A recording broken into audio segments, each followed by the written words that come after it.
have my fabric ready to go to start sewing it. And once again, my right sides are together. So if the fabric you are using, if it matters if there's a right or wrong side, make sure that your right sides are together at this point. Now you'll notice on this piece of fabric that there's a round edge and then there's a square edge, or a flat, straight edge on the bottom.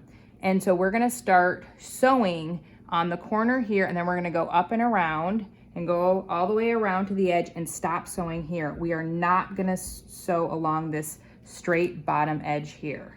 We'll use that to help us turn it inside out, and I'll show you in a little bit why we left it that way. Okay, so as I start sewing, also note that you should have your machine set for a 1/2 inch, at least from where the needle is.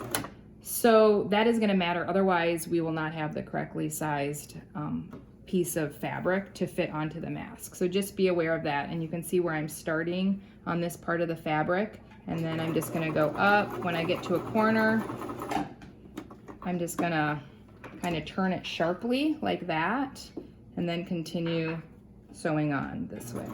Okay, so I've just gotten around these straight lines, and I'm about to hit the curved portion, and just be kind of extra cautious for the curved portion. I actually came to my corner, and I'm gonna turn it to kind of line it up with what I want my seam allowance to be, and I'll just take this a little bit more slowly so I can have a nice round edge. This will help it fit on the bottom of the mask better. If you cut too sharp of a corner, if it's too straight of a line, it just doesn't work as well. So just kind of keep going, take it nice and slow. Ease, you kind of have to pull it a little bit. Okay, so I'm making a turn on my last corner, and I'm gonna put that down. I'm gonna finish this up, finish my seam. I like the back stitch to keep it all snug. I'm gonna cut my thread here. You're gonna need to make some important cuts, and it will make it less bulky on the inside when you do that. So go ahead and take corners, the corners where you've sewn. Do not cut the threads, but you can cut across. And then you won't have that bulkiness when you do that. So I do that on all these 4 corners here. And then another place that you're gonna need to make a cut is at the corner coming down to the flat side, the bottom. You're gonna wanna make a little thing up into the corner there. Otherwise it will not go inside out right. Once again, be careful not to clip the thread that's there. I'm coming over here, I'm gonna do this one. And then another little, and up here at this place, there's another corner. Don't cut the thread, but this is where it starts going into that curve. You're gonna wanna make sure that there's one there. And then along this part here, you can make some clips. Don't clip the thread. If you happen to clip the thread, go back and sew over it back and forth a little bit to reinforce those stitches, because we don't want it to come undone. So I'm making some cuts here so that as it curves, that's now gonna be on the inside, and it's gonna be a smaller space, and it will just allow some overlap on the inside. Now I'm gonna take the piece of fabric and turn it so the right side is gonna be the outside. I stick my hand through the bottom that I did not sew up. If you want, you can take something that's a little pointier, like this is a scissors, which you don't want to clip again, but you can just kind of get a nice pointy corner, and that's really nice. Okay, so I'm pretty much ready to give an iron just to kind of make it smoother.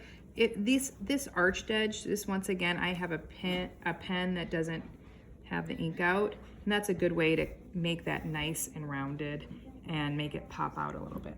I'm just gonna iron it up so that it's a little crisper and easier to sew and attach things, and so everything lines up well, is in one place. It also helps me get this bottom seam ready to go for our next sewing action. So here I'm just gonna roll this once. I'm gonna put a little bit of a hem, or an ironed hem, I guess you could say, right there, just to hold it in place.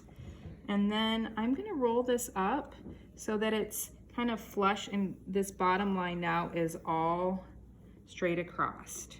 And I'm gonna iron this well, and I'll probably add a pin or two to hold it in place as I sew. Maybe I'll even put a little bit of a steam there. to hold it in place. And then my next sewing will be to just sew right across the edge of here. And we're gonna end up sticking the drawstring through this part. Okay, so now I'm getting ready to sew this little drawstring area. Instead of looking at a specific seam allowance, I am going to be going as really close to the edge there. So I have as much room here to put our drawstring in. For me, I'm gonna put my needle to the left. That just helps me do that. I'll tuck that in here. And once again, I'll hold my threads back so they don't get eaten up when we start. Oops, there we go. Okay, and I'm gonna go back once again just to make sure that catches. And then I'm going to keep going along here really carefully. Okay. I'm gonna go back a couple stitches and go right off. And if you overshoot it, it's okay, it's not a problem. And we're done. Okay, now I'm getting ready to put the drawstring portion in. I'm using a large safety pin. There's other devices that you can use, or even we used a large paper clip at some time for that. And then I just start pushing it through and then straightening behind it, and it will slowly make its way through to the other side. One more thing that I'm gonna do is maybe bring it to the middle, approximately. And then I'm going to put a little sewing part right there to keep it in place so that it doesn't slide out when we wash it. Okay, so now I am just going across this seam to reinforce the ribbon. And it's as simple as that. Okay, so one last little piece here. I just wanted to show you where I'm getting this from. I've laid what I've sewn on top of the pattern piece, and you can see how my seam allowance of a 1/2 inch around now is gone, and I'm at the dotted line area, so that's where it works. And on the seam, the pattern, there is a little place like this.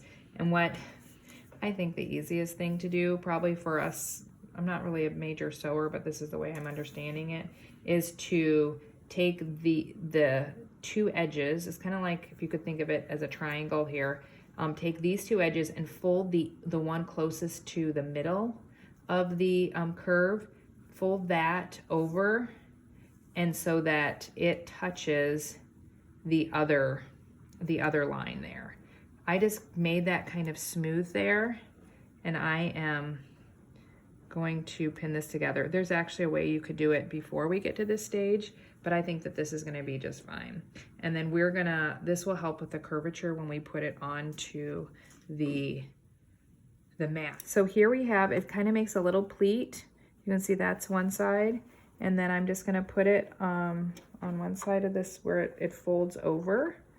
I'm going to just sew across here. I'm holding my threads back, so I'm gonna go back stitches a little bit. Then once I get on here, I'm gonna pull out my pin that was holding it in place and just kind of go a little bit further. It's gonna be really thick, which is a little bit difficult. And then I'm done. That's all. I'm just pinning that little area in place to secure it.